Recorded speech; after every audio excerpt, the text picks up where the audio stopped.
बहुत समय पहले की बात है जब भगवान विष्णु धरती पर रहने वाले लोगों के कर्मों को देख रहे थे। उस समय एक नगर में एक बहुत ही धनी व्यापारी रहता था जिसका नाम धनराज था। उसके पास धन, सोना, चांदी, महल और नौकर चाकर सब कुछ था, लेकिन उसके दिल में दया और दान का भाव बिल्कुल भी नहीं था।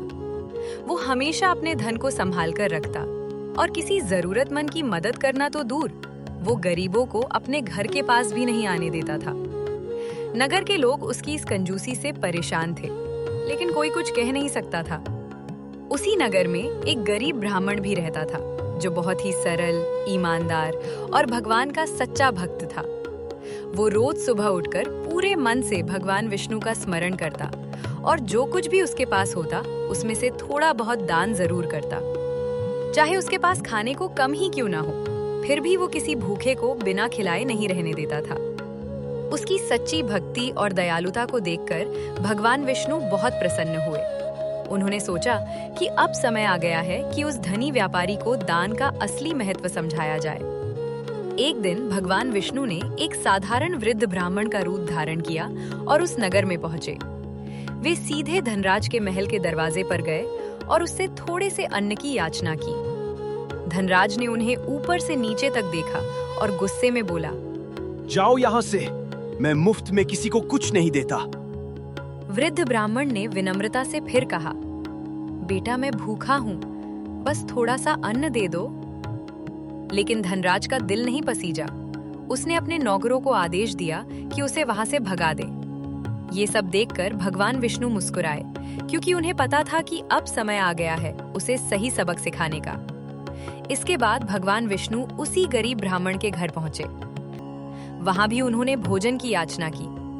गरीब ब्राह्मण ने बिना एक पल सोचे अपने पास बचा हुआ सारा भोजन उन्हें प्रेम से दे दिया और खुद भूखा रह गया। उसकी आंखों में संतोष था, क्योंकि उसने किसी भूखे को भोजन कराया था। भगवान विष्णु उसकी इस सच्ची भावना से अत्यंत प्रसन्न हुए। तभी उन्होंने अपना दिव्य रूप प्रकट किया। चमकते हुए तेज से पूरा घर प्रकाशमान हो गया। गरीब ब्राह्मण आश्चर्यचकित रह गया और भगवान के चरणों में गिर पड़ा। भगवान विष्णु ने उसे आशीर्वाद दिया और कहा, तुम्हारी सच्ची भक्ति और दान की भावना ने मुझे प्रसन्न कर दिया है। तुम्हारे घर में कभी अन्न की कमी नहीं होगी। देखते ही देखते उसका घर अन्न और सुख समृद्धि से भर गया। कुछ दिनों बाद धनराज के जीवन में अचानक विपत्तियां आने लगी। उसका व्यापार घाटे में चला गया। धन धीरे धीरे खत्म होने लगा और वो चिंतित होकर इधर उधर भटकने लगा।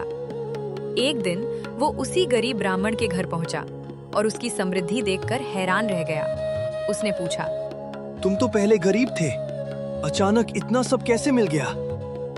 तब ब्राह्मण ने पूरी घटना बता दी। ये सुनकर धनराज को अपनी गलती का एहसास हुआ। उसे समझ आ गया कि धन केवल अपने लिए रखने से नहीं, बल्कि दूसरों की मदद करने से ही सार्थक होता है।